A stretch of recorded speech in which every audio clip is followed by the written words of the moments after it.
Bonjour et bienvenue au Café Tricot. Dans cet épisode, j'accueille Alice, alias Alice Hammer. Nous allons parler d'elle, de son nouveau livre et du cycle de la laine. On va parler avec elle de tout ça dans cet épisode. Si tu n'es pas encore abonné à la chaîne, n'oublie pas de t'abonner et de cliquer sur la cloche pour être informé des prochaines vidéos. Sans transition, voici donc ma conversation avec Alice Hammer. Eh bien, bienvenue Alice au Café Tricot. Merci, je suis ravie d'être là. Merci de m'avoir proposé ce café tricot. Avec plaisir. Avant de commencer, bon, je pense que tu es, connue des triconautes, mais est-ce que tu pourrais quand même te présenter aux triconautes qui peut-être ne te connaîtraient pas? Oui, bien sûr. Donc, je m'appelle Alice. Je fais des patrons de tricot depuis, oh là Ça fait un là, moment, hein? oui, 2012-2013. Peut-être que j'avais commencé en 2012. J'ai dû lancer vraiment mon entreprise en 2013. Voilà, donc je tricotais. J'ai fait des études de stylisme, donc Mhm. voilà, j'étais déjà dans le vêtement, ça m'a toujours intéressée. Je me suis mise à tricoter par l'intermédiaire, toute ma famille tricote, et puis par l'intermédiaire d'amis, et notamment de mon amie d'enfance, Caroline, Mademoiselle Quincampoix, que vous connaissez peut-être. Voilà, donc je me suis mise à tricoter et je trouvais pas forcément de modèle à mon goût, mais bon, c'est surtout que comme voilà, moi je venais du stylisme, c'est vrai que j'aime bien créer mes vêtements. Voilà, faire des patrons m'intéresse tout autant que de tricoter. Mhm. Donc j'ai commencé à faire des patrons très vite, et puis je me suis lancée. Ok. Voilà. C'est comme ça que ça a commencé. Donc ça commence à faire un paquet d'années que je fais ça. J'aime toujours autant ça, et j'ai pu développer, je ne suis pas devenue une grande entreprise ou une multinationale, mais c'est vrai qu'après, j'ai commencé à donner des cours de tricot, à travailler en partenariat avec certaines marques de laine, notamment la droguerie. Mhm. À l'époque, la filature du Val-Gaudemar aussi. Voilà, avec la droguerie, on a mis en place la vente de laine sur mon site. Voilà, j'ai commencé à participer à des salons, enfin toutes les choses que font beaucoup de designers tricot maintenant, mais c'est vrai que tout est venu un peu au fur et à mesure du temps, donc ça s'est développé, quoi. Je travaille avec des gens, enfin pas forcément, pas des gens, enfin encore une fois, je suis une toute petite entreprise, mais c'est vrai que je fais de plus en plus, j'ai de plus en plus de collaborateurs, de gens avec qui je travaille régulièrement, et c'est très agréable. Ok. Oui, j'imagine en plus parce qu'il y a plusieurs. Il n'y a pas que en tant que designer, il n'y a pas que le design. Il y a plein d'autres tâches. Oui, et puis même, c'est pas ce qui prend forcément le plus de temps, hein. Tu Il dirais que c'est faut quoi qui prend le plus de temps? c'est, En tout cas pour toi. pour moi, ça va être, je passe beaucoup, beaucoup de temps derrière mon ordinateur. Ça va être des mails, même si bon, je suis pas, inondée de mails non plus, hein, faut pas, exagérer, mais bon, le site internet, hein, la maintenance du site internet, dès qu'on veut mettre quelque chose en place, c'est long, c'est du travail, administratif, informatique, de graphisme, hein. Ça doit te parler parce que c'est pareil quand, toi, quand tu mets quelque chose en ligne, tu as pas juste fait ton contenu, Ah oui, tu non, non, ça serait trop simple. voilà, faut l'enrober un peu, le rendre, compréhensible, voilà. Le blog prend beaucoup de temps, les réseaux sociaux, prennent, beaucoup de temps, même si bon, en ce moment avec la sortie, j'ai un livre qui vient de sortir, donc j'y passe énormément de temps. C'est vrai que c'est parfois une partie, moi, que je néglige un peu parce que de temps en temps, il faut, abandonner un truc quand on n'a plus le temps, et moi, c'est un peu le Oui, premier truc que j'ai tendance à à à lâcher. laisser sur le côté. Mais voilà, non, non, le arriver, parce que faire son travail, c'est une chose, mais c'est vrai que moi, quand je griffonne un patron, quand je tricote dans mon carnet, c'est pas fini, quoi. Il faut, après, il y a tout, ouais, la mise en page, les tests tricot, Des corrections diverses et variées. voilà, les corrections, les bugs de commandes clientes, voilà. Mais bon, entre le moment où nous, on crée le modèle et le moment où il arrive sur le site internet, sur les réseaux sociaux, le blog pour la communication, il s'est passé plein de choses. Et c'est plein de choses qui prennent énormément de temps, je trouve. Je ne pense pas que tu me contredises. Non, en effet, non. C'est vrai que c'est toujours extrêmement long, hein. En Ah ouais, fait, tout est extrêmement long. bah Déjà, c'est ça. la création en elle-même est longue, mais au-delà de Ouais. ça, en effet, comme tu dis, il y a toutes les tâches qu'on ne voit pas forcément aux coulisses Oui. qui sont à côté et qui prennent voilà, beaucoup, beaucoup, beaucoup de temps parfois. Bah, c'est vrai qu'un jour de sortie de patron, même si le patron il est prêt, mis en page, etc., à chaque fois, je me dis bon, bah, c'est bon, je lance le patron, et puis en fait, j'en ai pour la journée parce que je fais les fiches produits sur le site sur Ravelry, un petit post de blog, une newsletter, Voilà. des posts sur les réseaux sociaux. Enfin, ça prend la journée. Voilà. Parce qu'à chaque fois, on se dit, ah, ça va, c'est un tout petit texte, je ne vais pas mettre longtemps à le faire. Et puis, en fait, Non, pas après, du tout. Ça marche pas, ça. voilà, en fait, tout est super long. Ok, donc oui, donc en ce moment, tu disais que tu avais sorti un livre, un très bel ouvrage qui s'appelle French Tricot aux éditions Erol. Oui. Du coup, 11 portraits, oui, c'est ça, 10 modèles inspirés par les acteurs de 11 acteurs, du coup, de la filière laine en France. Tu veux nous en parler un petit peu plus déjà? Pourquoi tu as eu cette idée-là? Oui, bah, c'est quelque chose que j'avais en tête depuis assez longtemps, parce que bah, tout comme le patron de tricot, il se passe plein de choses avant qu'il arrive jusque dans vos mains ou vos ordinateurs ou vos tablettes. Un ouvrage, Une c'est au fois- moins 1 an déjà de travail en amont, hein. un ouvrage Un un livre. livre? Ah oui, oui, c'est plus d'un an, oui, oui. C'est Oui, c'est un an, 1 à 2 ans, quoi. voilà, Après, selon ça dépend, voilà, ça dépend bien sûr ce qu'il y a dans le livre, mais là, en l'occurrence, oui, c'est 1 an et demi de ouais. travail. Oui, parce qu'en plus, tu as dû te déplacer dans Oui, toute la France pour oui, oui, rencontrer ces acteurs, donc forcément, c'est un peu plus long que, c'était un peu que- plus long. Voilà, mais c'est quelque chose que j'avais en tête, moi, depuis assez longtemps. Parce que les gens, c'est pareil, ne se rendent pas compte de tous les corps de métier pour voilà, passer du mouton à la pelote de laine. La laine, elle passe entre de très nombreuses mains, euh, avec des métiers inconnus. Par exemple, le lavage de laine. Je pense que peu de gens, quand on n'est pas dans le milieu, se doutent qu'il y a des entreprises qui lavent la laine qui vient d'être récoltée. C'est un métier, c'est une industrie à part entière. Voilà, et les gens ne se rendent pas forcément compte non plus des enjeux de la filière, c'est-à-dire que une pelote de laine, elle vient du milieu agricole, hein, parce que les éleveurs sont des agriculteurs qui élèvent, d'ailleurs les moutons, les brebis sont élevés pour la viande à la base, il n'y a pas d'élevage de moutons ou de brebis pour la laine, ça rapporte trop peu, c'est une valorisation en plus, mais donc c'est vraiment un milieu agricole. La tonte, c'est un milieu agricole. Et après, il y a toute la partie industrielle avec la filature, la teinture, la mise en plot. Puis après, à la fin, le commerce avec les merceries. Et c'est vraiment beaucoup, beaucoup de plusieurs secteurs. C'est beaucoup d'enjeux très différents. Et c'est très, enfin, pour moi, ça a été vraiment intéressant, voilà, de découvrir enfin, tous ces univers d'ailleurs, Hmm. euh, et puis de découvrir aussi voilà, tout un réseau, un vrai travail de filière et des gens très passionnés parce que c'est un milieu difficile. Enfin, l'agriculture, on le sait, hein, c'est quand même très difficile. Oui. L'industrie en France, la petite industrie, c'est très difficile. Il n'y a rien, il n'y a aucun des métiers, voilà, aucune des parties qui est facile. Donc les gens le font par passion. Toutes les personnes que j'ai rencontrées font vraiment leur métier. Ils sont tombés dedans, on va dire. Oui.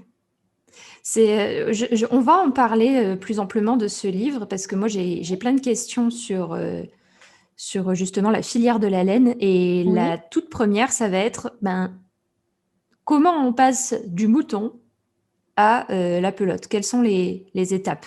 Qu'est-ce que toi, tu Alors, as vu? il y en a plein. Alors, parce que déjà, il y a plusieurs sortes, bien sûr, de moutons. Il y a des gens qui vont élever, voilà, souvent, enfin, pas souvent, tout le temps, c'est des élevages pour la viande. Mhm. Après, la laine, de toute façon, la laine est récoltée parce que le mouton, enfin, moi, quand on me. Donc Voilà, même les races à viande. ah oui, bien sûr, parce que le mouton qui n'est pas tondu tombe malade, arrête de se nourrir. Voilà, il faut aussi, ça, c'est vrai que c'est quelque chose d'assez intéressant parce que il y a des gens qui pensent que la tonte est une maltraitance animale, mais c'est de ne Mhm. pas tondre qui est une maltraitance animale. La tonte, ça dure quelques secondes. Voilà, pour un mouton de taille moyenne, c'est 2 minutes maximum par bête pour la tonte. Donc, c'est stressant pour l'animal, mais après, il est content. Et c'est nécessaire pour son hygiène, pour sa santé. Mhm. Il faut le tondre parce que sinon, bah, la laine continue de pousser. Il y a des parasites, il y a plein de machins qui se mettent dans la laine aussi. Hein. Après, quand on la lave, la laine, il y a plein de surprises dedans. Mhm. Voilà, bon, sauf Des certaines petites races, herbes. races très rustiques qu'on n'a pas en France, qu'on va avoir dans les pays nordiques, les îles anglo-normandes, pas anglo-normandes, pardon, les îles du nord du Royaume-Uni, avec des moutons rustiques qui muent, comme le D'accord. Hollande, etc. Mais je pense que la laine est quand même récoltée d'une manière ou d'une autre. On ne fait pas que la mue parce qu'ils se grattent sur des arbres, etc. Mais ça ne va pas pour faire une production de fil à tricoter. Il faut quand même la récolter de manière un petit peu organisée. Mhm. Mais en France, on tond les moutons. Enfin, partout dans le monde. Mais bon, moi, toutes les personnes que j'ai rencontrées, donc c'était la tonte. Donc, tout ça pour dire, je m'égare, excuse-moi. Il n'y a pas de Euh, souci. Tout ça pour dire que déjà, l'élevage, il y a des moutons qui produisent des laines plus ou moins, on va dire, rustiques et plus ou moins adaptées au tricot. Mhm. Il y a certaines races à viande, la laine ne sera jamais transformée en pelote de laine à tricoter.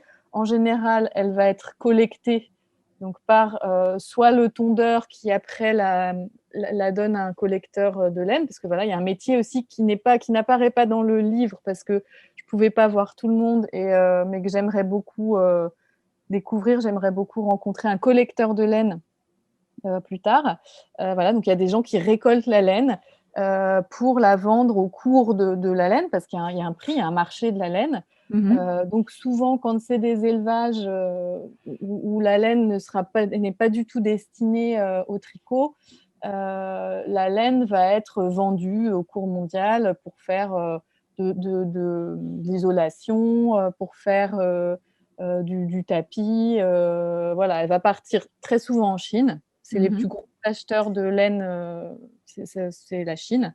Je crois que Euh, j'avais lu que c'était 70%, je crois, de notre oh, c'est production plus. française qui Oui, je partait en pense que c'est Chine. même plus que ça. Voilà, donc déjà, il y a des élevages où ça se passe comme ça, et il y a des élevages où la toison est plus facile à transformer en laine à tricoter. Mhm. Euh, et alors, pour ça, c'est pareil. Alors, je suis désolée, comme j'ai mon écouteur qui tombe un petit peu de mon oreille, alors j'espère que je ne fais pas des bruits parasites Non, j'ai avec. rien entendu en tout cas de mon Bon, côté. très bien. Voilà, donc quand les moutons sont élevés, pour que la laine soit collectée pour faire des pelotes de laine, de la laine à tricoter, souvent les bêtes ne sont pas élevées pareil. Ça sera des bêtes élevées plutôt en plein air, Mhm. parce que les bêtes qui vont être élevées en bergerie, qui ne voient pas beaucoup l'extérieur, elles vont être beaucoup plus sales. Il y aura plein de paille dans la toison qu'on aura beaucoup de mal à enlever, même au lavage. Donc déjà, il faut que l'éleveur, c'est pas mal quand il y a une volonté de l'éleveur, c'est un parti pris quand même de faire en sorte que sa laine soit de bonne qualité pour le tricot derrière. Hmm. D'accord, Euh, donc ça commence en fait dès l'élevage en fait. Une Bah, bonne c'est laine, ça déjà un commence peu dès de l'élevage. boulot de ne pas mettre des coups de bombe de peinture sur le dos des moutons pour les reconnaître, pour savoir ceux qui vont à la reproduction, pas à la reproduction, parce que ça, c'est une pratique qu'on fait beaucoup. C'est sûr que Hmm. si on a, je sais pas, 150 brebis, petits coups de bombe de peinture sur le dos, ça leur fait pas de mal et c'est très pratique. Bon, bah, après, si on veut Vendre la laine, ça va être la compliqué. laine, c'est très voilà, c'est compliqué. Donc il y a ça, voilà, il y a faire en sorte que l'alimentation joue aussi, hein, pour que la toison soit belle. Le moment de la récolte et de la tonte aussi, parce qu'en fonction des périodes d'agnelage, c'est comme nous, hein, les femmes, quand on fait des bébés, souvent après on a les cheveux moches, hein, parce que tous les nutriments vont pour faire du lait, hein, c'est pareil, c'est pareil chez les brebis. Il y a certaines périodes où la laine est aussi plus cassante, moins jolie, etc. Donc voilà, c'est déjà quand même un engagement de la part de l'éleveur de faire en sorte que la laine de ses moutons soit exploitable pour faire de la bonne laine à tricoter. D'accord, ok. Premier métier, voilà, j'ai déjà été un peu longue dessus, je suis désolée. Non, non, mais en gros, si on doit résumer déjà cette première partie, on a deux types de races de moutons. Les races à viande qui vont avoir une laine qui va être certes récoltée, mais qui va être plus utilisée pour les tapis, l'isolation, Alors, c'est etc. toujours des races à viande, hein. Il n'y a pas d'élevage de moutons et de brebis où la bête ne part pas en viande, hein. D'accord, Ça ok. n'existe Donc, ok. pas parce que la laine, on va le voir peut-être un peu plus tard, mais la laine paye très mal. C'est vraiment la laine n'est pas chère, donc souvent le prix, enfin le prix que les éleveurs obtiennent de leur laine ne paye même pas la tonte. Ah Très oui, souvent. ok. Voilà, donc c'est pour ça. Donc c'est déjà, quand je dis que c'est déjà un engagement de la part des éleveurs de faire en sorte que la laine soit belle, c'est vraiment un engagement. C'est-à-dire Ah que ça oui. serait plus simple pour eux de ne pas le faire. D'accord, ok. Donc voilà, donc les moutons, de toute façon, sont mangés.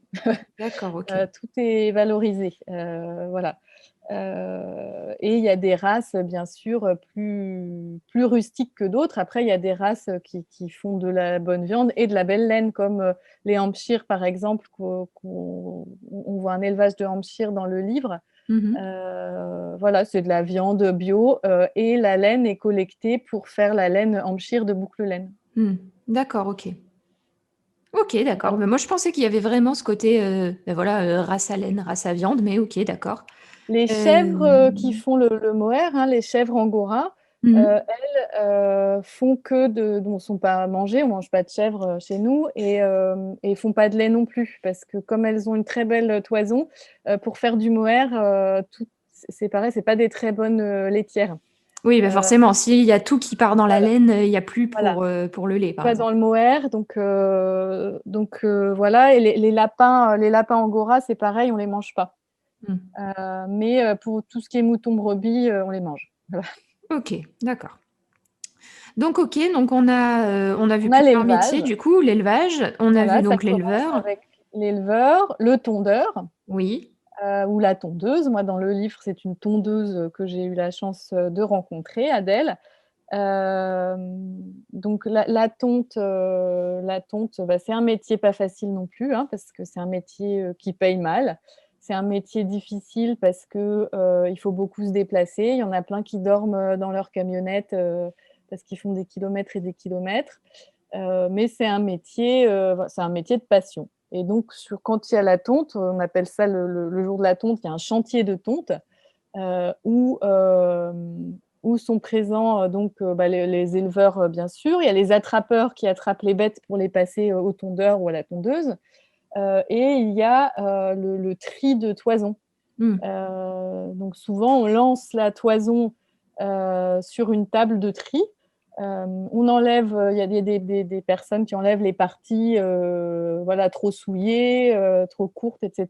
Et ensuite, la toison est roulée, mise dans des grands sacs qui s'appellent des curons, en attendant d'aller laver la toison. D'accord, ok. Voilà. Donc déjà, ça fait Donc là, on a tondeur, une toison. attrapeur. Bon, attrapeur, c'est pas un métier, hein. Attrapeur, ça va être un autre tondeur qui est là, ça va être l'éleveur. Les attrapeurs, c'est ceux qui attrapent les moutons pour les donner au Au tondeur ou à la tondeuse, du coup. tondeur ou à la tondeuse. Et voilà. Et ensuite, la laine est triée avant d'être mise en sac. Hmm, hmm. Ok, Euh, donc donc là, on a une ensuite, toison du coup qui est dans un curon, voilà, comme tu disais, qui est dans un toute sale. sac sale, et il va Voilà. falloir la laver du coup. Il Là, va c'est falloir la l'étape laver. Donc, suivante.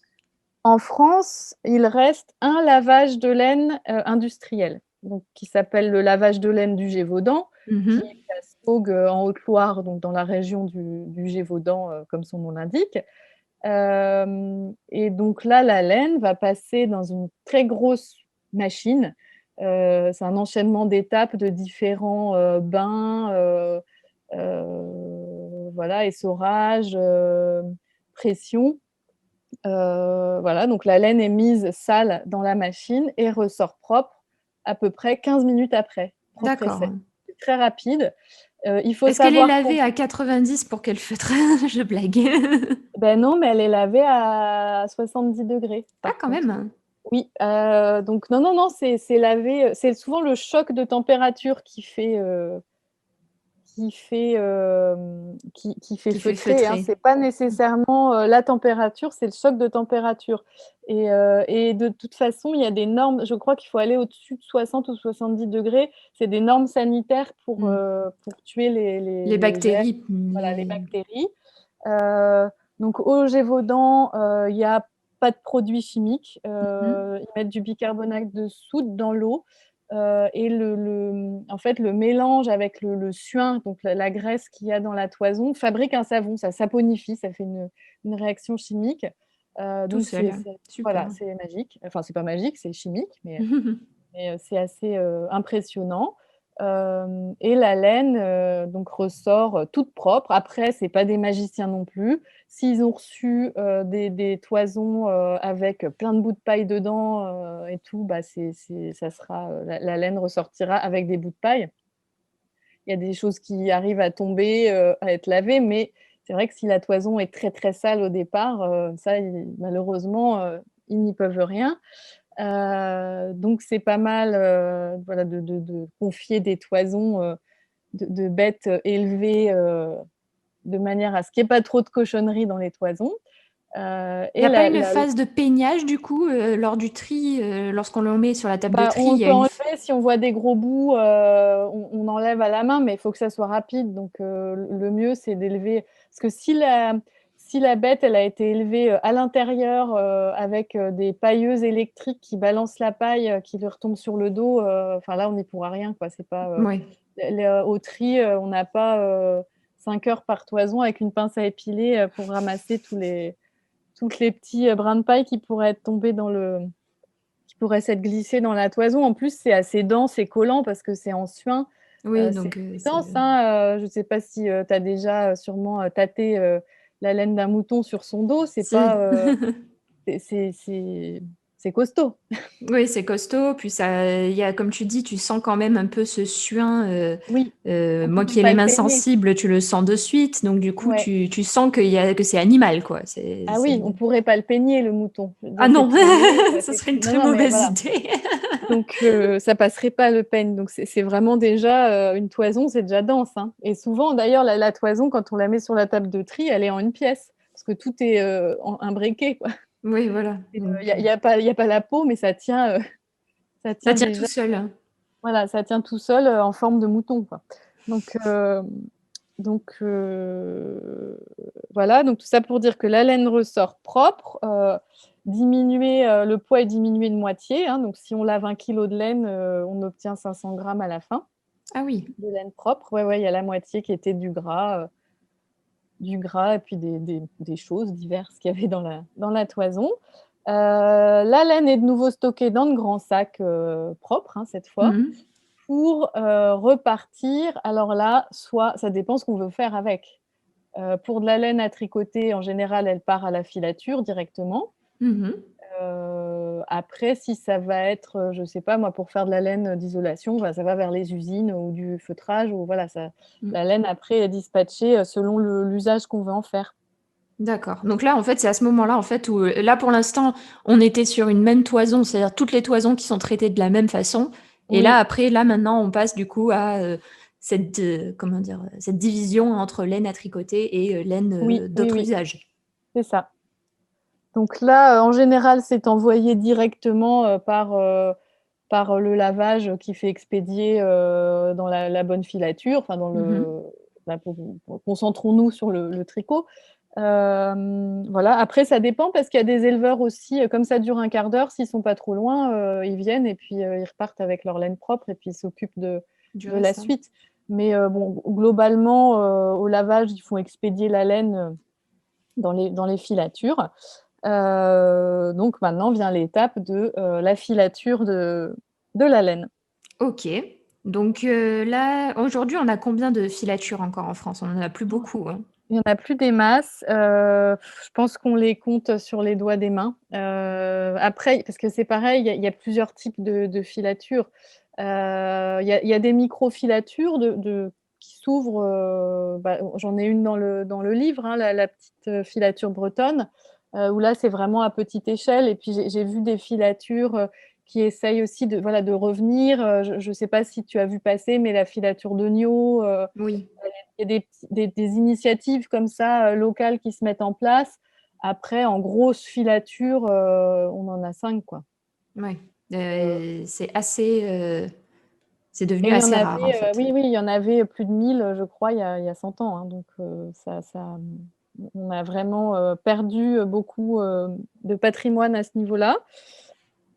C'est en train de renaître aussi, hein, parce qu'il y a de plus en plus de demandes et puis je pense que réindustrialiser un petit peu, la France, c'est pas idiot non plus, hein. On a pu l'observer, là, quand on s'est retrouvés un peu en rade de plein de choses, au début de la crise, du coronavirus, hein, que ce soit l'industrie pharmaceutique ou enfin, Mmh. on se rend compte qu'on est très dépendant de plein d'autres pays pour plein de choses. Heu, Alors voilà, qu'on alors pourrait faire. bah, voilà, alors que c'est dommage quand, les bâtiments sont encore là. On a un parc de machines quand même assez important en France, donc moi j'ai bon espoir, hein. Je pense que c'est une bonne, même pour l'emploi, dans les régions concernées et cetera. Moi je pense que c'est une bonne chose, et j'espère que des filatures vont réussir à soit rouvrir, voilà, soit renaître un petit peu, de leurs cendres. Surtout si la mentalité, sur la laine, le prix de la laine, la valeur de la laine, arrive à évoluer un petit peu. Mmh. Donc Qu'est-ce que tu entends par là? la laine, en fait, c'est considéré encore, au niveau des normes, hein, comme un déchet. D'accord, OK, carrément. Voilà, c'est considéré comme un déchet, donc ça, c'est vraiment pas la laine de mouton. Enfin, après, c'est selon les races, et cetera, mais c'est vraiment pas ça. Au cours mondial, c'est acheter une misère. Mmh. Alors que c'est un matériau, quand même plein de ressources, hein, mais voilà et donc c'est pour ça que le travail de l'agriculteur, à ce niveau-là est pas valorisé, Pas encouragé aussi, du coup, comme non, tu pas encouragé. En disais, plus, on n'a c'est pas plus de facile pour lui de mettre un coup de bombe sur les moutons plutôt que de faire attention à la laine en question, surtout oui, s'il est oui, c'est peu ça payé et puis pour il y en ça. a plein, qui la jettent, en fait, parce que si leur laine, elle vaut rien, ils vont pas faire venir le collecteur, il y en a, qui la jettent, qui la stockent, puis qui en font jamais rien, qui la brûlent, voilà, c'est considéré comme un déchet, donc c'est pas valorisé. Mmh. C'est pas OK. facilement valorisé, donc si les mentalités arrivent à changer, mais c'est aussi un petit peu de notre faute, nous les consommateurs, enfin notre faute, c'est pas notre faute, mais on s'est mis un standard de laine, mérino, hein, qui est un peu, les gens quand on leur dit: «Pull à tricoter», ils pensent tout de suite, de la laine super douce, voire, superwash, et tout ça et on a un standard de laine de race qu'on n'a pas forcément en France et qu'on n'aura pas parce qu'on n'a pas le climat, on n'a pas l'espace, voilà donc c'est aussi en fonction de la demande, En plus, dans on a un certains pays. patrimoine de base assez riche, en fait, en termes d'élevage de moutons et même Oui. de manière générale. Chaque région avait, il me semble, je pense pas dire de bêtises, mais avait une race locale qui lui était Ah oui, oui, propre. oui. Mais la Euh, race locale est souvent un peu rustique, parce qu'adaptée, à la Au climat. montagne, voilà, donc c'est vrai que souvent les races locales, grattent un peu, on va dire. Mais on le verra plus tard, avec des initiatives de mélange de fibres et tout, on arrive à faire des fils, tout à fait bien et très beaux et très agréables à tricoter et à porter, mais c'est un peu de travail. Mmh. Voilà, ça il y a un travail de sélection, il y a un travail de Mélange.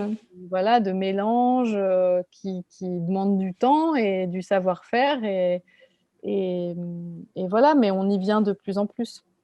Est-ce qu'on a un métier où c'est comme les... Tu sais, on a le métier d'œnologue, où Oui. l'œnologue va être chargé d'arranger le vin pour qu'il soit le plus agréable en bouche avec tel ou tel fruit, tel arôme qui va ressortir, etc. Est-ce qu'en laine, on a une personne comme ça qui fait les arrangements ou pas du tout?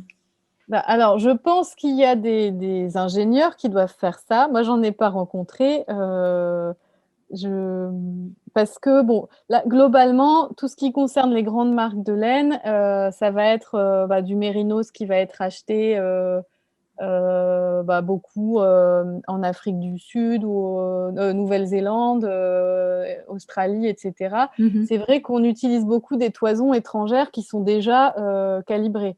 C'est pas très souvent pour des marques, grand public qu'on va avoir, de la des mélanges Oui. de races, locales parce Non, que non. c'est déjà un problème d'échelle. Je pense à une marque, comme Fonty par exemple, c'est un petit peu difficile pour eux, d'aller piocher dans plein de petits élevages, comme ce que fait Boucle Laine. Alors je ne sais pas si les Boucle Laine, on peut les qualifier, d'œnologues du tricot, mais c'est ce que font, Brigitte et Clotilde. Elles ont fait leur À marque qui de on fait des laine. bisous si elle nous écoute. Ah oui, on leur fait plein de bisous. Elles vont récolter la laine, directement, sur les chantiers de tonte. Donc Mhm. elles se concentrent plutôt sur la Bretagne, hein, parce que c'est un projet de valorisation des toisons locales et elles vont aller prendre, par exemple, de la récolte sur un chantier de tonte de moutons, roussins. C'est un Mhm. mouton, une laine plutôt bien rustique, les roussins de la Hague, et puis elles vont mélanger avec ce qu'elles vont récupérer sur de la tonte d'alpaga. Mhm. Pour avoir Euh, quelque chose de très voilà, doux. pour Oui, faire un mélange roussin-alpaga. Pareil avec leur laine ouessant. Dans le ouessant, il y a du ouessant et puis il y a, je ne sais plus, je ne veux pas dire de bêtises parce que je n'ai pas souligné, pourtant j'en ai tricoté. Hein. Mais voilà, mais c'est des mélanges où on prend les bonnes caractéristiques de chaque fil et puis de chaque toison, pardon, et on en fait un fil à tricoter qui du coup est très agréable, très beau.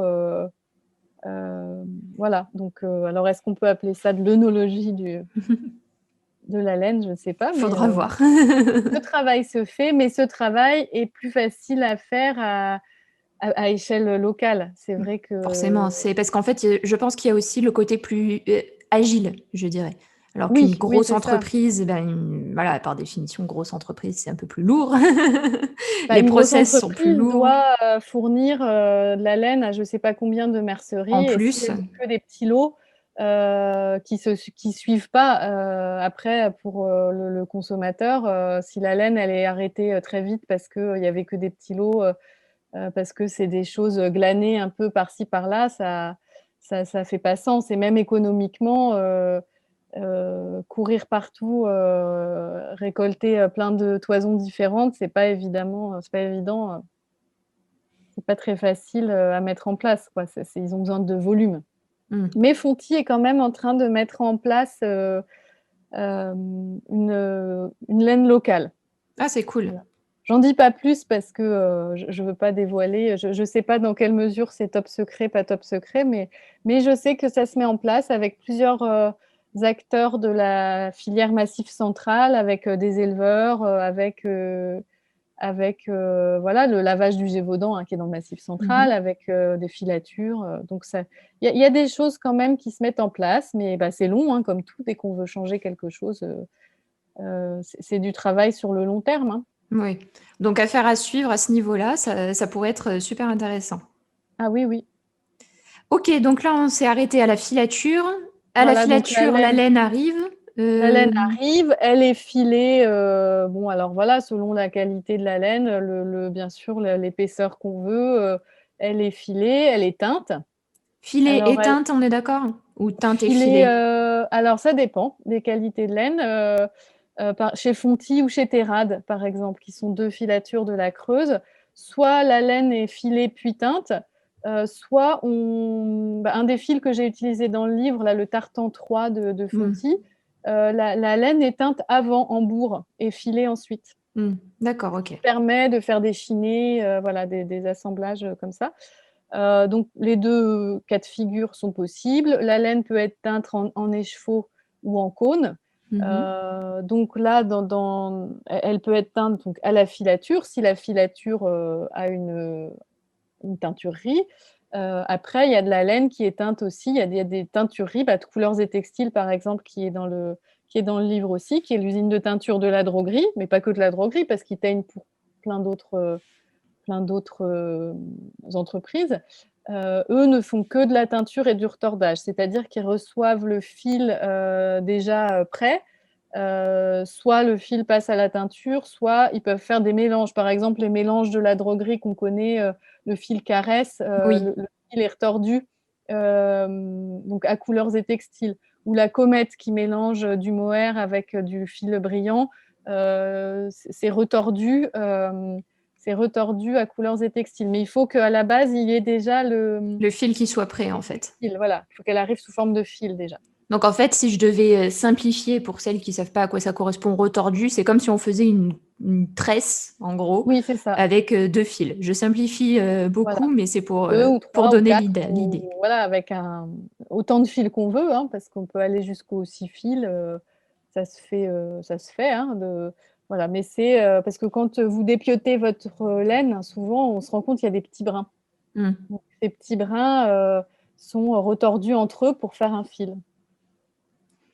OK. Ça Voilà, fait pas donc la mal laine d'étapes peut tout être ça, hein? voilà, la laine peut être aussi, voilà, teinte dans juste une teinturerie, hein, une entreprise qui ne fait que ça. Il y en a quelques-unes en France. Et puis enfin, les mises en plot, l'étiquetage, et cetera, et puis elle part, dans les merceries ou chez vous, si vous commandez directement. OK. Donc c'est OK, déjà, beaucoup d'étapes, beaucoup de métiers, beaucoup de savoir-faire, hein, parce que c'est pareil entre-temps, l'étiquette de plot, il y a l'image de marque, et cetera. Donc il y a aussi quelqu'un qui a travaillé sur, un graphiste, un ou voilà, une graphiste d'ailleurs. oui, sur l'univers de la marque, voilà, c'est beaucoup de logistique, hein, entre toutes ces étapes, c'est des transporteurs aussi, Mmh. il y a du monde. Il y a pas mal de monde au boulot. Voilà, il y a tous les métiers invisibles, hein, des administrations, des entreprises aussi, de la gestion, client, de fournisseurs, matières, fournisseurs, colorants pour les teintureries, L'entretien des machines.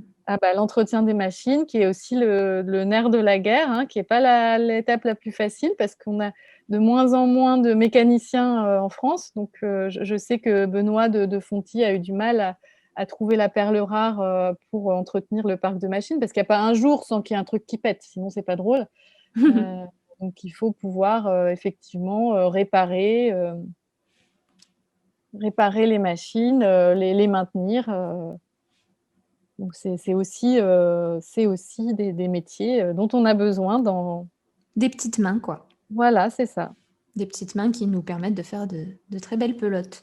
c'est ça. OK, donc du coup, on a tout ce «beau monde» entre guillemets, et encore je pense que tu as pas tout dit. Oui, j'ai Lavage sûrement de oublié laine du plein de Gévaudan, l'éleveuse du Hampshire, la tondeuse, les boucles laine, la filature, la petite filature bretonne. Je me semble même, tu me dis si je me trompe, hein, mais il me semble même que la mmh. petite filature bretonne, c'est une C'est micro-filature, une microfilature, oui, c'est une microfilature, qui est née grâce à un financement participatif, il me semble c'est même, ça. hein. Oui, oui, c'est ça, donc en fait, toutes les machines sont dans une salle, et c'est des plus petites machines, enfin qui sont, très performantes, hein, mais c'est une filature à échelle, artisanale. OK. Qui donc est très alors il y a même un petit lavage, hein, il y a une pièce, humide donc pour pour laver les toisons qui vont leur être confiées. Alors, on n'est pas du tout sur la même échelle, hein. Je crois Émilie peut laver 3 kilos en même temps, hein, c'est 2 ou 3 kilos de laine. Donc, Oui, donc on est c'est... vraiment sur des lots plus petits. Et puis, et elle fait toutes les étapes elle-même. Ok.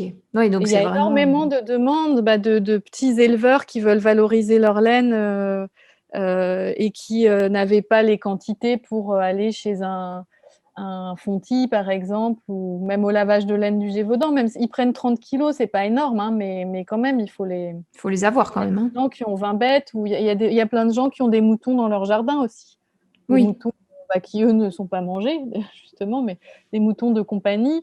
Il y en a énormément. Donc, et ils reçoivent même du poil de chien de gens qui récupèrent la mue de leur chien. Donc, voilà, ils peuvent tout filer. Mais on est sur une autre échelle. On n'est pas sur une échelle industrielle pour forcément de la commercialisation de fil derrière, parce que bien sûr, qui dit petite échelle dit aussi des coûts de production qui ne varient pas avec le volume. Oui, donc pas d'économie, enfin, si on fait un petit peu d'économie, pas d'économie d'échelle ou de quoi que ce C'est soit ça. de ce genre-là Voilà. qui pourrait aider un petit Oui, peu. oui, ou pas suffisamment. On en parle un petit peu dans le livre, et puis on en a un petit peu parlé avec Camille Depan, donc, qui est une éleveuse de brebis rustiques des Ardennes, que vous connaissez peut-être parce qu'elle est plutôt enfin, médiatisée, non, mais plutôt présente sur les réseaux. Elle a une chaîne YouTube et tout. Un Instagram. Ouais, ouais, ouais. Et Camille donc a confié le premier résultat, ses premières toisons à Émilie, et voilà, et c'était très bien, mais dans le but d'une commercialisation ultérieurement, bien sûr, enfin, c'est une trop petite échelle. Donc, on parle aussi un petit peu de ces enjeux-là avec Camille, voilà, d'arriver à avoir assez de production pour pouvoir faire son fil à tricoter commercialisable. Hmm. Donc oui, c'est vrai que tout ça, c'est du temps, de l'argent, de Ah l'investissement. oui, oui, oui. Donc tout ça, c'est des C'est choix. sûr que puis Camille, qui est déjà éleveuse, enfin, c'est très difficile de tout faire, parce que, par exemple, Boucle Laine, elles mettent en place vraiment cette valorisation de laine locale, mais elles ne font que ça, enfin que ça. C'est pas un que, tout est relatif, parce que c'est un énorme travail, mais elles élèvent pas leurs moutons et elles filent pas et elles teignent pas elles-mêmes, parce qu'on peut pas tout faire. Non. C'est vrai que non, non, mais c'est ambitieux, je trouve, pour des éleveurs et des éleveuses de vouloir commercialiser eux-mêmes leur laine. Enfin, c'est très intéressant, parce que c'est plein de problématiques aussi de avoir plein de casquettes. Enfin, oui, c'est le cas, hein. C'est vraiment devoir faire du travail à ce niveau-là, hein. Oui, oui, oui. Donc c'était intéressant. J'ai fait un live Instagram où Camille est intervenue. Je ne sais plus quel jour on a fait ça, lundi, je crois. Donc il y a vraiment pas longtemps. Il est en replay. J'ai fait un IGTV pour la première fois de ma vie. Donc, C'est vrai qu'au début, c'est un peu perturbant, les GTV.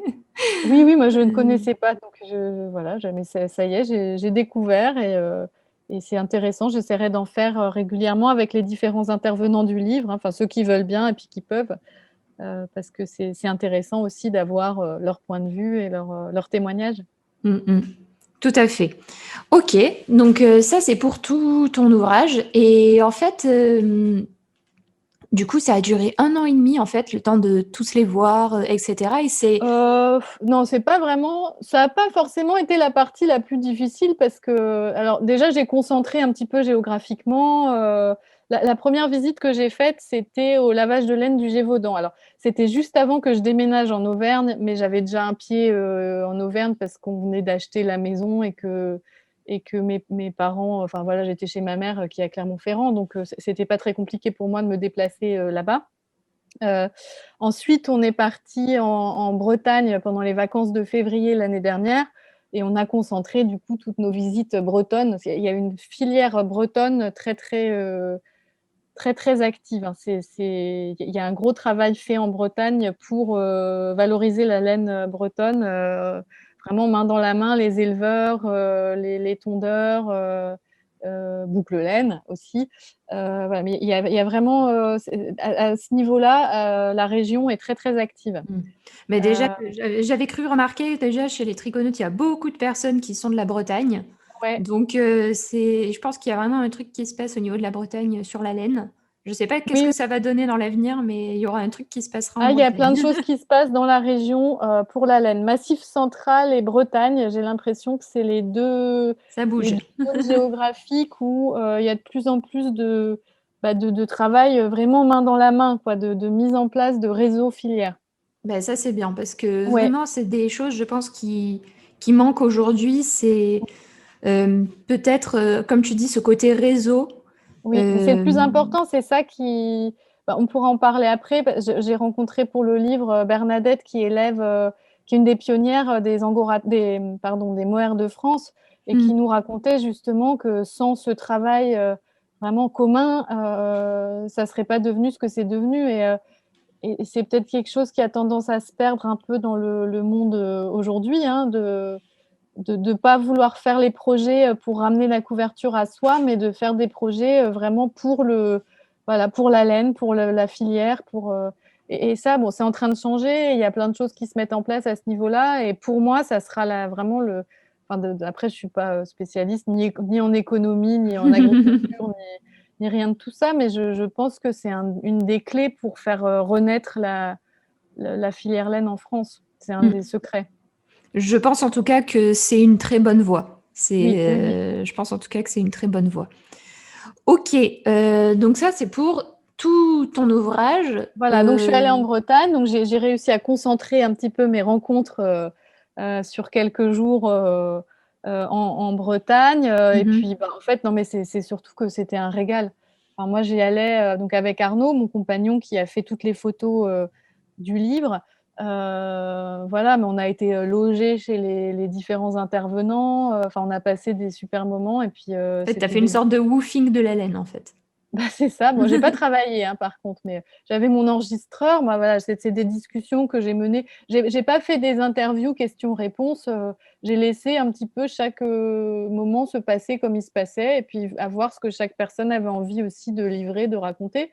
Donc, moi, voilà, j'ai un petit enregistreur que je laissais tourner, et puis après, bah, une fois chez moi, je réécoutais, je réécrivais, je remaniais.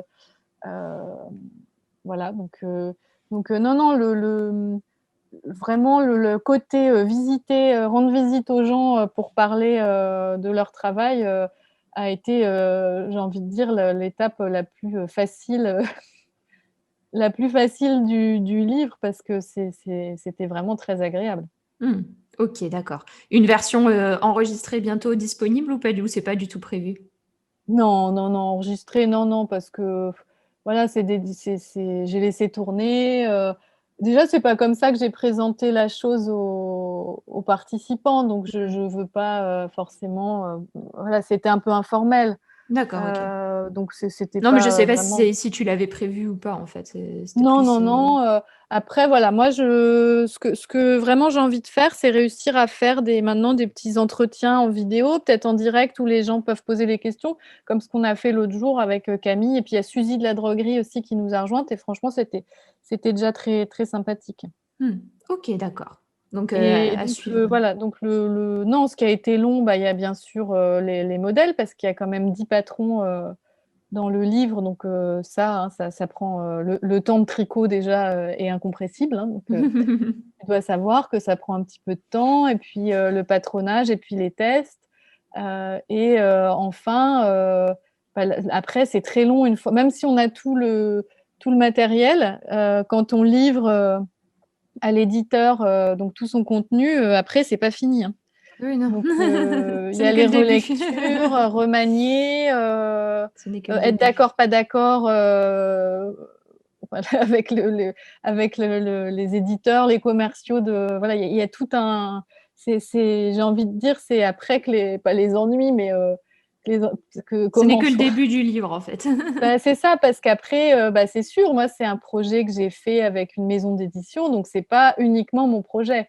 Enfin, Mhm. moi, j'ai amené le contenu, mais c'est vrai que quand quand on choisit d'être édité, et ben, il faut aussi composer avec Et la le personne qui soutient le projet aussi. voilà, les personnes qui soutiennent le projet et puis qui apportent aussi énormément pour le livre, hein, parce que c'est vrai que moi, je suis pas éditrice, donc c'est des conseils, voilà, au niveau de plein de choses, même si j'ai été globalement assez libre.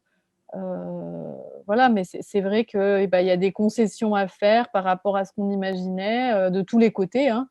Heu, voilà, donc et puis quand il y a beaucoup de textes comme ça, c'est pas, ouais, pour tout faire, pour tout coulisse, c'est du travail. Donc ça a été beaucoup de travail pour l'éditeur, aussi, hein, et puis il y a le travail de maquette aussi. Oui, les Ça, maquettistes, c'était pas les moi. photographes. Enfin, non, les photographies, c'est toi qui les as faites, du coup? Les photographies, bah, c'est Arnaud, donc mon compagnon qui les a faites, et la maquette, donc c'est mon ami Maël qui avait déjà fait, la maquette de mon premier livre, Sentimental Tricot. Mmh. Donc moi, je voulais absolument, bah, faire avec Maël parce que c'est voilà, après il y a plein d'auteurs, pour chez Erol, enfin, ou toutes les maisons d'édition qui arrivent avec leur contenu et puis qui laissent faire la maquette. C'est vrai que moi, je suis peut-être un petit peu, contrôle freak, hein, comme on dit, mais j'aime bien que l'objet, me ressemble, enfin, ou ressemble à, Parce que tu veux voir. voilà, et je sais qu'avec, Maëlle, c'est le cas, et donc Maëlle et Sophie, parce que Maëlle, maintenant travaille avec, son associée, Sophie, et moi je trouve que ce qu'ils ont fait, c'est vraiment top. Je trouve la maquette magnifique, voilà, donc je suis ravie, je ne regrette pas du tout, mais ça rajoute, une difficulté aussi, i parce qu'il commence à y avoir beaucoup d'intervenants sur le livre. Les éditeurs ont pas forcément l'habitude, enfin voilà, ça fait beaucoup de monde sur le projet, donc ça a été, un peu sport, mais on s'en est quand même sortis, dignement, je pense. Voilà. OK, d'accord. Bah, écoute, franchement, j'ai trouvé ça super intéressant. Qu'est-ce qu'on peut dire d'autre sur la laine? Qu'est-ce qu'on Ah peut bah, dire sur d'autre? la laine, c'est super. Hem, Hésitez pas à soutenir, voilà, si localement vous voyez des initiatives, de petites filatures, d'éleveurs qui commercialisent leur laine, hésitez pas, ils sont hyper contents d'échanger, donc n'hésitez pas à les rendre visite, dès que la situation sanitaire, bien sûr, nous le permettra. Tu Mais dirais quoi à une personne, je mets un petit peu, je vais te faire un petit peu taper dans la fourmilière, mais tu dirais quoi à une personne qui pense que la laine est trop chère aujourd'hui? Parce que souvent, c'est un reproche qui est fait aux designers qui utilisent des laines plus rustiques. C'est oui, c'est bien, mais par contre, la laine, c'est super cher.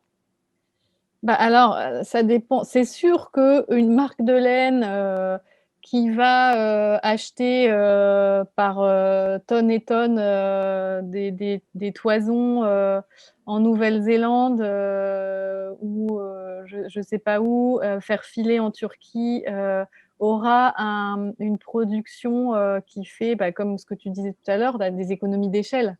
Mm. Des économies d'échelle parce que, voilà, avec dû au volume, bien sûr, de fabrication, et puis d'économies aussi quand les choses sont fabriquées dans des pays où le travail est moins cher. C'est pas, je dis pas, moi, j'ai aucun jugement de valeur, en Turquie, il y a des gens qui travaillent très bien, par exemple. Souvent, les laines qui sont certifiées, GOTS, souvent sont fabriquées, en Turquie parce qu'il y a des usines qui ont ce label. Voilà, donc je ne mets moi, je mets, je dis pas, «Il faut, forcément consommer local, il faut», non. Voilà, je veux vraiment, émettre aucun jugement sur rien, mais il y a selon le projet, selon l'entreprise, selon le volume, effectivement, on peut pas du tout avoir, les mêmes coûts à la fin de laine, quoi. Et puis, si on parle de laine française, après je ne connais pas le marché, et je connais pas les filières dans les autres pays, mais les éleveurs, ils vivent mal, les tondeurs, ils vivent mal, les filatures, elles vivent mal. Enfin, en fait, ce qui est cher, je pense, c'est l'enchaînement des étapes, nécessaires pour la production. Les merceries, elles vivent mal. Voilà, donc c'est vrai que je pense que pour certaines merceries ou éleveurs, quand ils entendent: «Ah la laine française, elle est chère», bah, sachez qu'eux, ils se payent pas un SMIC, quoi. Mmh. Voilà, donc mais ce qui change pas, après quand c'est trop cher, hein. Enfin je veux dire, on a tous aussi, nos budgets, Bien nos sûr, hein, mais pas c'est tous en de fait, côté. c'est pas du tout un reproche, en fait. C'est juste, Non, non. je pense qu'il faut qu'on comprenne, qu'à partir du moment où c'est fait par des personnes différentes, parce que justement, comme tu dis, il y a plein d'acteurs, il y a plein de métiers Bah, qui il y a rentrent en plein de gens à compte. payer, il y a des transporteurs à payer, il y a des, voilà, il y a vraiment, plein de il y a quand Même même, si on minimise au maximum le transport, hein, parce que ça sous-entend ça aussi. C'est-à-dire, ah même oui, si oui, on oui. minimise au maximum le transport, ben, c'est en fait, c'est du temps, c'est des personnes qui s'investissent. Donc, je pense que,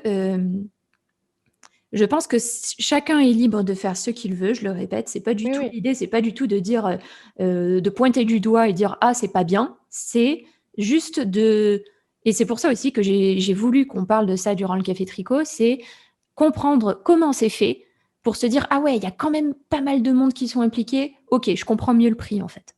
Oui, oui, bah, tout est et encore vraiment tous les prix sont compressés, hein. Enfin chacun fait vraiment son maximum, en tout cas, chez toutes les personnes, moi que j'ai rencontrées et puis chez toutes les personnes, dont le but est de faire renaître la filière et qui font ça par passion. Je veux dire tout est, je le salaire, moyen, pour ceux qui s'en versent, c'est le SMIC, hein. Enfin, faut pas, voilà, il faut pas croire que, dans l'étape, dans le processus, il y a quelqu'un qui s'en met, plein les fouilles, avec votre argent, c'est pas le cas. Voilà, et les Euh, merceries aussi, c'est très, très, très, difficile, hein, même je sais que même des merceries, parisiennes, renommées, on pourrait croire, mais c'est pas facile. Enfin voilà, c'est pas forcément la vitrine qui fait le salaire de quand il y en a de la personne qui y travaille donc mm, mm. Parce qu'en fait, comme tu le dis, en fait, il y a toujours des choses, des personnes qui sont impliquées, qui sont plus ou moins cachées, pas cachées pour cacher, parce qu'il n'y a rien à cacher. C'est juste, non, non, mais il y il a y a des des personnes qui invisibles, travaillent en forcément. coulisses. Il y a des métiers, qu'on ne voit pas et auxquels on pense pas. Je pense que personne ne n'imaginait que, ah oui, en fait, il y a eu, 3 transporteurs, ah oui, il y a eu quelqu'un qui a lavé la laine, voilà, il y a du c'est vrai que c'est quand même, il y a vraiment beaucoup de métiers. Il y a beaucoup de gens à rémunérer, dans le circuit. Mm, mm. Donc, en espérant du coup que la laine soit, en tout cas que la filière laine soit mise en avant un peu plus à terme. En tout cas, c'est quelque chose, je Oui, pense mais elle le sera, hein, c'est que en tout le bonne monde voie, souhaite. hein, vraiment, c'est Ok. vraiment en bonne voie pour moi, mais je pense, mais Bah, en tout cas, et puis quand je vois là, le livre pour l'instant, j'ai l'impression que ça suscite quand même un petit peu l'intérêt mm.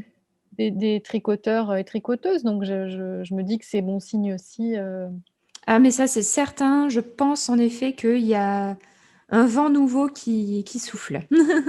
et puis c'est vrai que j'étais aussi, bon si je suis trop longue, tu me coupes, hein, Mais non, il n'y a pas de hem souci. mais je pense que c'était intéressant aussi pour moi dans le livre de parfois tordre un petit peu le cou, enfin bon, j'exagère quand je dis ça, mais à des idées reçues qu'il va y avoir. Les gens, Sur quoi, par font exemple? beaucoup d'amalgames, entre, local, éthique, écologique, pour ça, ça fait les gens se rendent pas forcément compte, des différences, entre tous ces adjectifs, hein, parce que local ne veut pas dire éthique et ne veut pas dire écologique, Ne veut pas dire bio, ne veut pas dire. voilà, c'est ça.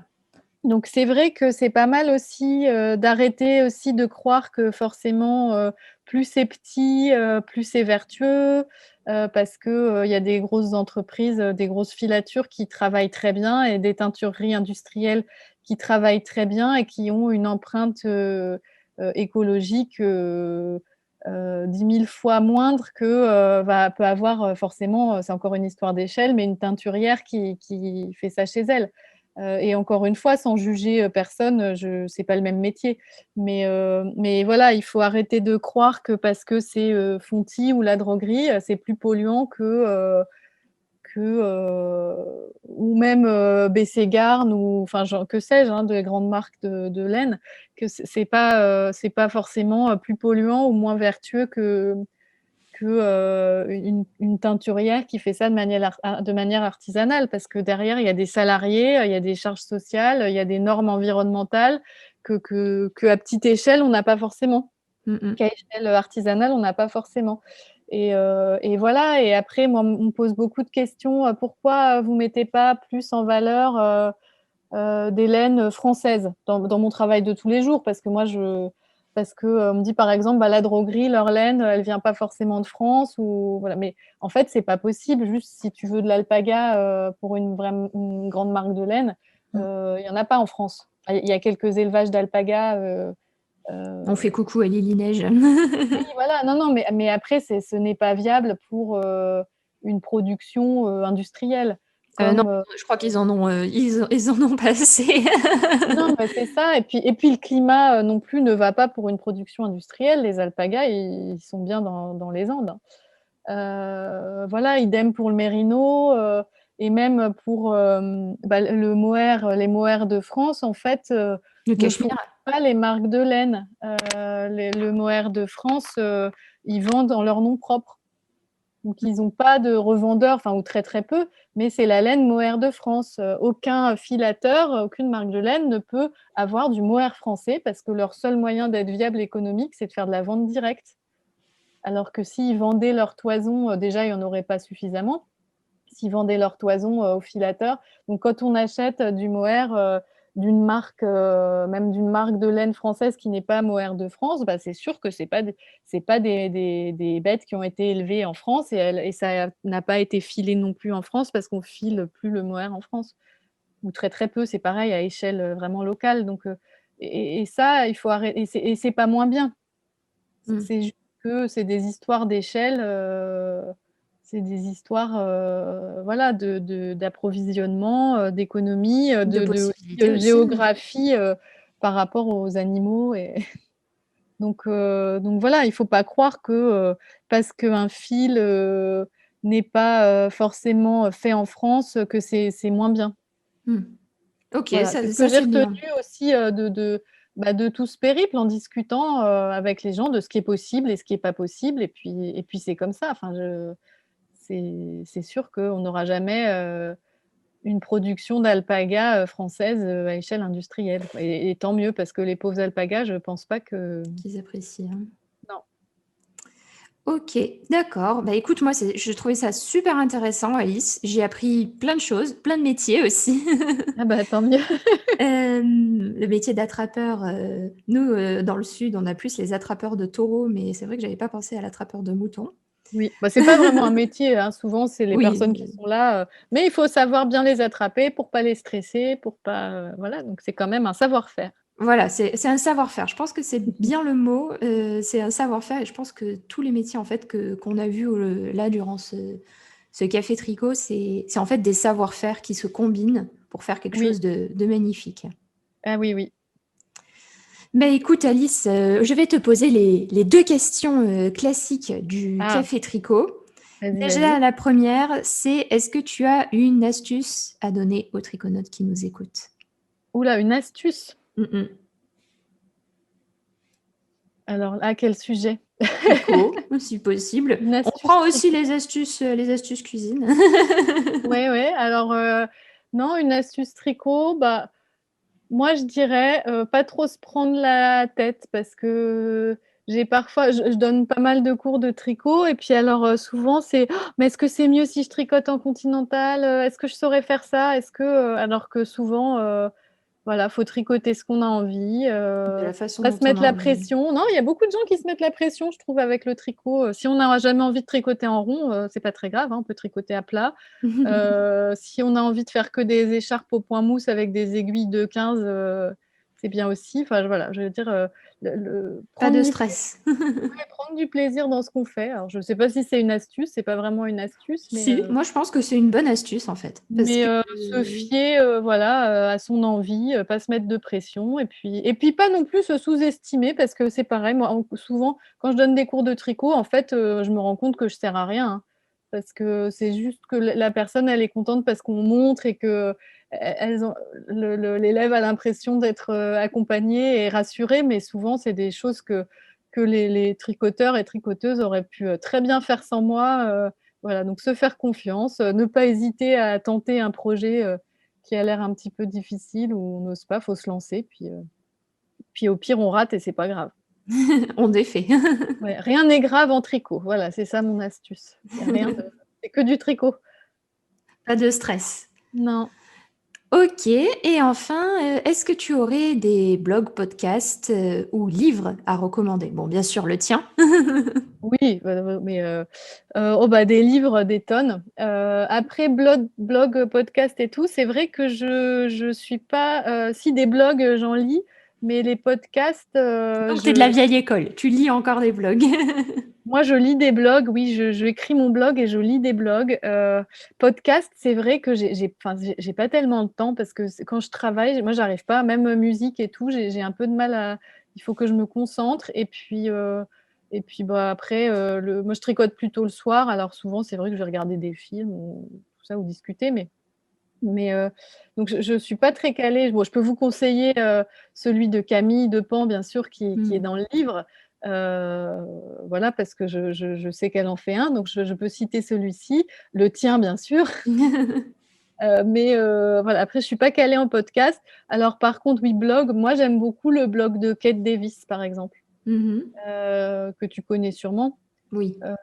Voilà, Kate Davis qui est donc une designer et puis qui fait faire de la laine, et je trouve, voilà, son blog, bah, ses modèles sont magnifiques déjà et puis, elle habite en Écosse, donc c'est magnifique, toutes ses photos sont belles, il y a Ça, plein de c'est trucs. vrai que c'est un peu de la triche quand même, hein. Oui, c'est ça. Bah, déjà quand on habite, en Écosse, on triche parce que, on n'a que des beaux pays, tout ce qu'on prend en photo, c'est beau.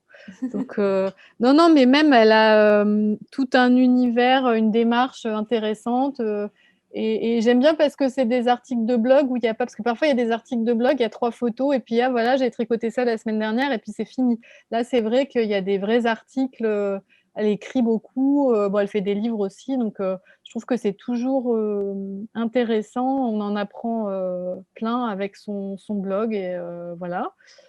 Et puis, bah, non, mais moi je lis des livres. Je suis à l'ancienne, je lis des livres de tricot. Alors, bien sûr, tous les classiques, Elizabeth Zimmermann, Barbara Walker, voilà, ça c'est, je pense, les bibles, pour les designers, hein. Si vous voulez designer, vos propres modèles, tricot, c'est quand même Des basiques, hein. des basiques, et puis voilà, qu'est-ce que, bah, les Franchement, livres ça de fait Kate. déjà pas mal, hein, Voilà, les s'il livres y a de plus Kate d'idées. Davis, moi, que j'achète aussi systématiquement. Non, j'aime bien, acheter des vieux livres. Alors souvent, c'est des livres anglo-saxons, mais sur l'histoire du tricot, Mmh. sur le tricot dans des régions du monde en particulier. Voilà, j'essaye de chiner un peu sur des sites internet, heu, j'essaye de trouver des vieux livres, sur l'histoire du tricot. Oui, pas facile à trouver, hein. Ceux-là, je pense que c'est les plus difficiles à trouver, je pense. C'est pas facile, ouais, faut chercher. OK. Eh bien, écoute, Alice, merci beaucoup. J'ai passé un super bon moment et franchement, j'ai pas vu le temps passer. Bah, merci à toi. Oui, je suis désolée, je suis bavarde quand je Oh, parle mais de non, choses j'ai pas qui voulu. C'était m'intéressent. pas du tout un reproche. Vraiment, j'ai passé vraiment un super moment et je pense que Bah, les merci, moi triconautes aussi. aussi. Merci beaucoup et puis, bah, écoute, hein, peut-être, à une prochaine fois, si tu as d'autres questions à me poser. Eh bien, à très bientôt, Alice. Oui, merci beaucoup. Merci, au revoir. Au revoir. Voilà, le café tricot est terminé. Si tu souhaites en apprendre davantage sur le tricot, découvrir des astuces et des techniques de tricot, je t'invite à prendre 2 secondes pour t'abonner à mes mails privés. Tu recevras un mail le dimanche et le mercredi avec mes nouveaux contenus, mes vidéos, mes articles, pour ne rien rater et surtout continuer à progresser. Tu peux t'abonner en cliquant dans le lien en commentaire ou sur mon site www.lestriconautes.com/mail avec un S-privé avec un S aussi. Merci de m'avoir écouté et à bientôt dans un prochain Café Tricot.